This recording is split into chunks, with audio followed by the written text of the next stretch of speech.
Hello friend, हमारे YouTube channel current GK तक में आप सभी का स्वागत है। हिंदी व्याकरण से संबंधित ये प्रैक्टिस सेट का तीसरा वीडियो है। आपका अगला प्रश्न है, वह कुल्हाड़ी से वृक्ष काटता है। वह कुल्हाड़ी से वृक्ष काटता है। इस वाक्य में से किस कारक की विभक्ति है? प्रत्येक प्रश्न के लिए आपको 5 सेकंड का समय मिलेगा। सही आंसर है ऑप्शन सी, करण कारक। वह कुल्हाड़ी से कौन सा कारक है? करण कारक। अगला परिभाषा है कि करण कारक का चिन्ह क्या होता है? करण कारक को कैसे पहचानते हैं कि वह वाक्य करण कारक है? इसका परिभाषा है, जिस साधन से अथवा जिसके द्वारा क्रिया पूरी की जाती है, जिसके द्वारा क्रिया पूरी की जाती है उस संज्ञा को करण कारक कहते हैं। इसका मुख्य चिन्ह से अथवा द्वारा। अगर वाक्य में से या द्वारा रहेगा तो उसे कौन सा कारक कहेंगे? करण कारक। ठीक है, चिन्ह कौन सा है? से और द्वारा। अगर ये रहेगा तो उसको क्या कहेंगे? करण कारक। अगला प्रश्न है, माँ ने बच्चों को सुलाया। इस वाक्य में को किस कारक की विभक्ति है? माँ ने बच्चों को सुलाया। इस वाक्य में को किस कारक की विभक्ति है? सही आंसर है ऑप्शन बी, कर्म कारक। को क्या है? कर्म कारक। अगला प्रश्न है, अध्यापक शब्द का स्त्रीलिंग रूप क्या है? अध्यापक शब्द का स्त्रीलिंग रूप क्या है? सही आंसर है ऑप्शन ए, अध्यापिका। अध्यापक का स्त्रीलिंग रूप क्या है? अध्यापिका। अगला प्रश्न है, नायक शब्द का स्त्रीलिंग रूप क्या है? नायक शब्द का स्त्रीलिंग रूप क्या है? सही आंसर है ऑप्शन सी, नायिका। नायक शब्द का स्त्रीलिंग रूप क्या है? नायिका। अगला प्रश्न है, महाशय शब्द का स्त्रीलिंग रूप क्या है? महाशय शब्द का स्त्रीलिंग रूप क्या है? सही आंसर है ऑप्शन सी, महाशया। महाशय शब्द का स्त्रीलिंग रूप क्या है? महाशया। अगला प्रश्न है, नेता शब्द का स्त्रीलिंग रूप क्या है? नेता शब्द का स्त्रीलिंग रूप क्या है? सही आंसर है ऑप्शन ए, नेत्री। नेता शब्द का स्त्रीलिंग रूप क्या है? नेत्री। अगला प्रश्न है, दाता शब्द का स्त्रीलिंग रूप क्या है? दाता शब्द का स्त्रीलिंग रूप क्या है?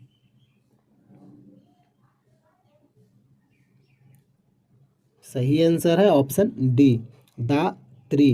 दाता शब्द का स्त्रीलिंग रूप क्या है? दात्री। अगला प्रश्न है, इंद्र शब्द का स्त्रीलिंग रूप क्या है? इंद्र शब्द का स्त्रीलिंग रूप क्या है? सही आंसर है ऑप्शन सी, इंद्राणी। इंद्र शब्द का स्त्रीलिंग रूप क्या है? इंद्राणी। अगला प्रश्न है, इय का उच्चारण स्थान क्या है? इय का उच्चारण स्थान क्या है? सही आंसर है ऑप्शन सी, तालु से। इय का उच्चारण स्थान क्या है? तालु से।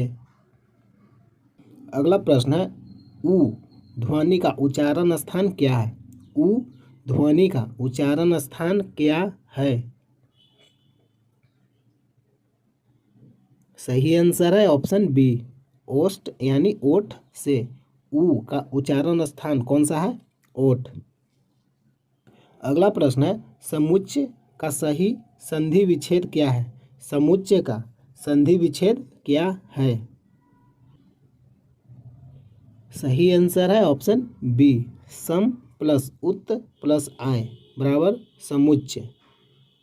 अगला प्रश्न है, सूर्योदय का सही संधि विच्छेद क्या है?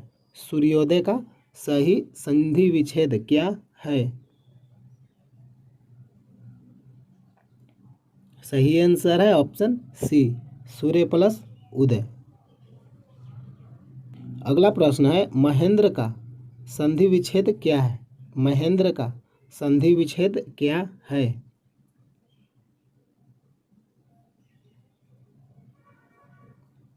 सही आंसर है ऑप्शन सी, महा प्लस इंद्र, महेंद्र। अगला प्रश्न है, क्या आप जा रहे हैं? क्या में कौन सा निपात है? क्या आप जा रहे हैं? क्या में कौन सा निपात है? सही आंसर है ऑप्शन बी, प्रश्न बोधक निपात है। क्या आप जा रहे हैं, इसमें क्या क्या बतला रहा है? क्या प्रश्न को संबोधित कर रहा है, यानी प्रश्न बोधक निपात है। अगला प्रश्न है, मैं भी यह जानता हूँ, इस वाक्य में भी में कौन सा निपात है? मैं भी यह जानता हूँ, इस वाक्य में भी कौन सा निपात है? सही आंसर है ऑप्शन ए, बलदायक निपात। मैं भी बोलने का मतलब उस पर बल दे रहा है, यानी खुद को जो मैं जो है वो बता रहा है कि मैं भी, यानी मैं भी जानता हूँ।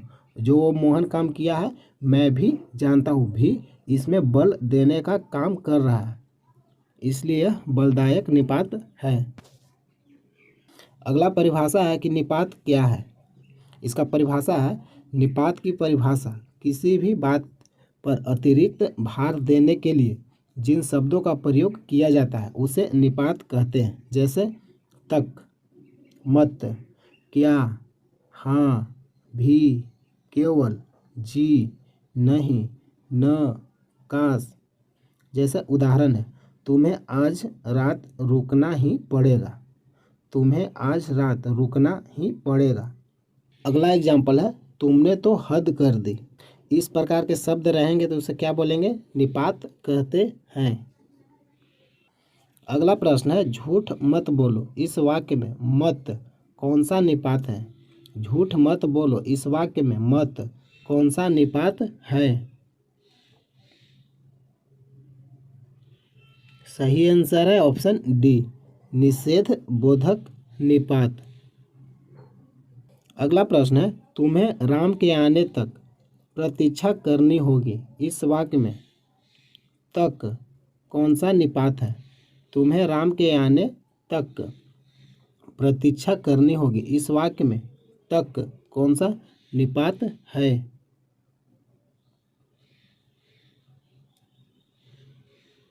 सही आंसर है ऑप्शन सी, बलार्थक निपात। अगला प्रश्न है, पशु पक्षी ही अपना हित समझते हैं, इस वाक्य में ही कौन सा निपात है? पशु पक्षी ही अपना हित समझते हैं, इस वाक्य में ही कौन सा निपात है? सही आंसर है ऑप्शन बी, बलदायक निपात। अगला प्रश्न है, काश आज वर्षा होती, इस वाक्य में काश, इस वाक्य में काश कौन सा निपात है?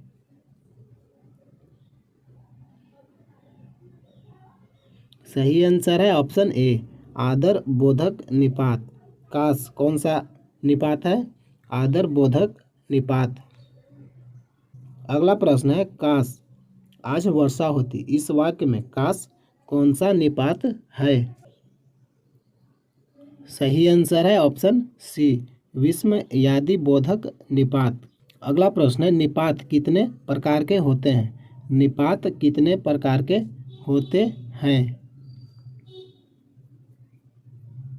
सही आंसर है ऑप्शन डी, 9 प्रकार के। निपात कितने प्रकार के होते हैं? 9 प्रकार के। अगला फैक्ट है कि निपात 9 प्रकार के होते हैं। पहला, स्वीकारात्मक निपात, नकारात्मक निपात, निषेधात्मक निपात, आदर अर्थक निपात, तुलनात्मक निपात, विस्मयार्थक निपात, बलबोधक निपात, अवधारण बोधक निपात, आदर सूचक निपात। निपात कितने प्रकार के होते हैं? 9 प्रकार के। अगला प्रश्न है, उर्वरा शब्द के लिए वाक्यांश क्या है? उर्वरा शब्द के लिए वाक्यांश क्या है?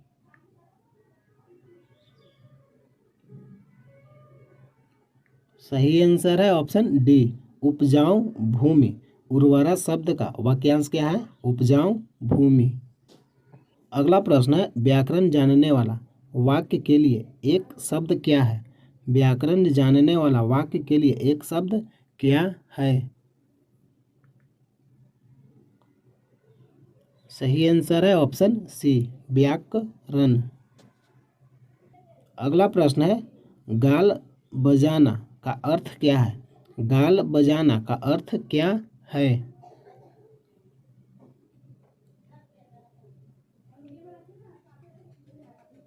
सही आंसर है ऑप्शन सी, डिंग हाँकना। गाल बजाना का अर्थ क्या है? डिंग हाँकना। अगला प्रश्न है, अगर मगर करना का अर्थ क्या है? अगर मगर करना का अर्थ क्या है? सही आंसर है ऑप्शन बी, बहाने बनाना। अगला प्रश्न है, शुद्ध शब्द कौन सा है? शुद्ध शब्द कौन सा है? सही आंसर है ऑप्शन बी, सच्चिदानंद। सही आंसर है बी। अगला प्रश्न है, शुद्ध वर्तनी वाला शब्द कौन सा है? शुद्ध वर्तनी वाला शब्द कौन सा है? सही आंसर है ऑप्शन सी, सुषुप्ति। अगला प्रश्न है, सही वर्तनी छाटी है। सही आंसर है ऑप्शन बी, ज्योत्सना। सही वर्तनी इसमें क्या है? ज्योत्सना। बाकी ये सब गलत है। अगला प्रश्न है, शुद्ध शब्द क्या है? शुद्ध शब्द क्या है? सही आंसर है ऑप्शन सी, संपूर्ण। अगला प्रश्न है, दयानंद में प्रयुक्त संधि का नाम क्या है? दयानंद में प्रयुक्त संधि का नाम क्या है?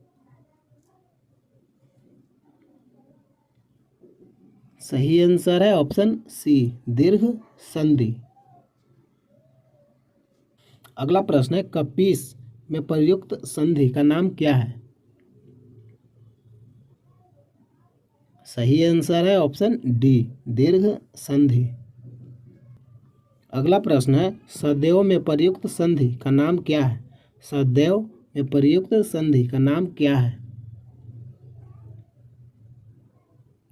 सही आंसर है ऑप्शन ए, वृद्धि संधि। अगला परिभाषा है, वृद्धि संधि।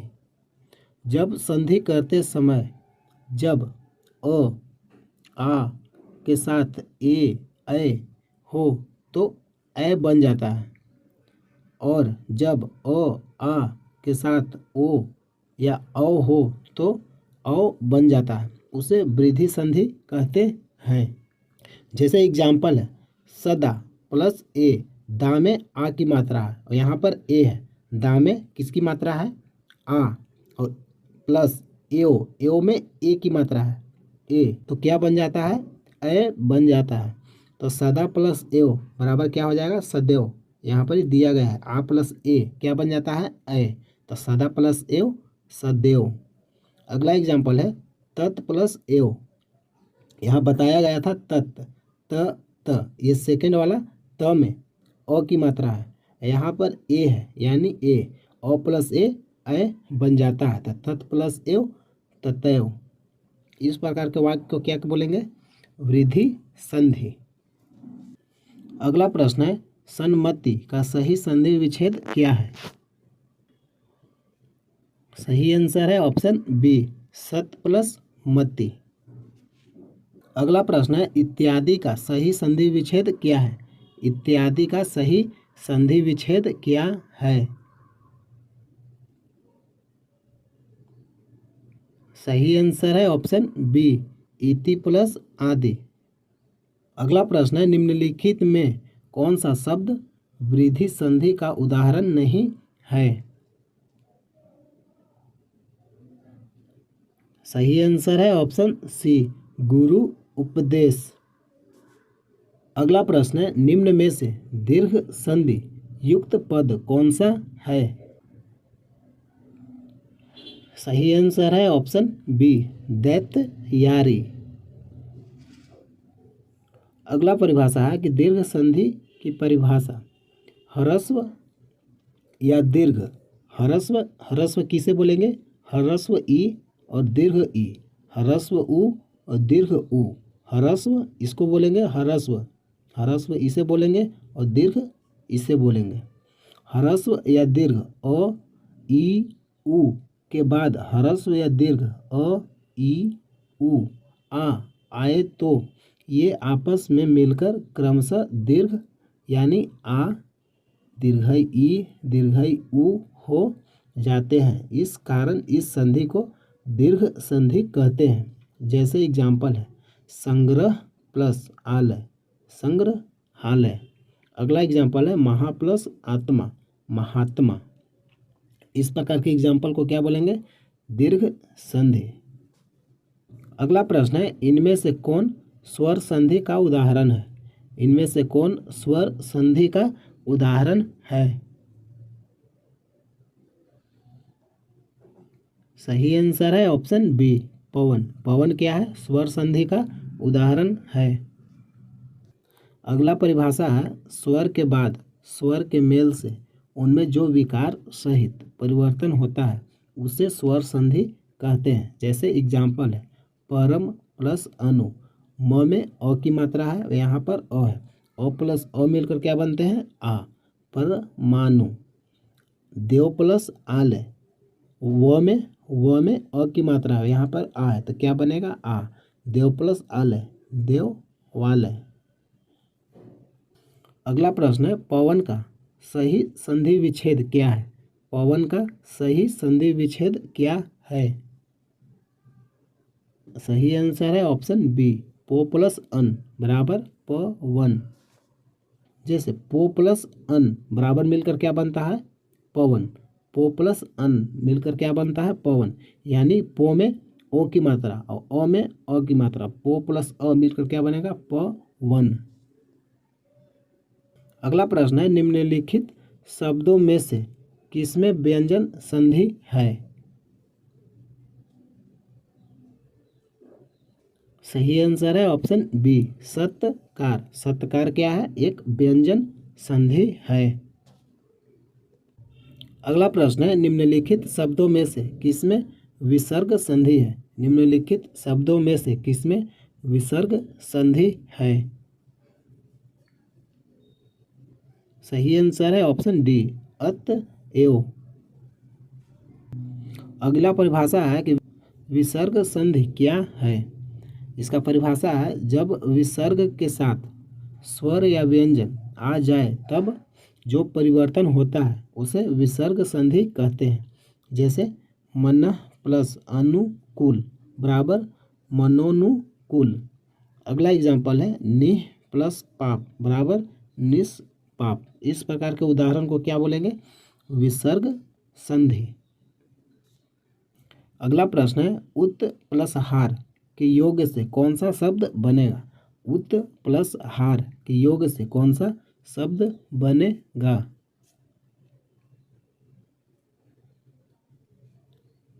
सही आंसर है ऑप्शन बी, उद्धार। उत प्लस हार बराबर उद्धार। हेलो फ्रेंड, ये आपका प्रैक्टिस सेट का तीसरा वीडियो है। इस वीडियो में टोटल मैंने 40 प्रश्न कवर किए हैं। प्रतिदिन इसी तरह प्रैक्टिस सेट वीडियो देखने के लिए चैनल को सब्सक्राइब कीजिए। वीडियो अच्छा लगता है लाइक कीजिए। जय हिंद, जय भारत।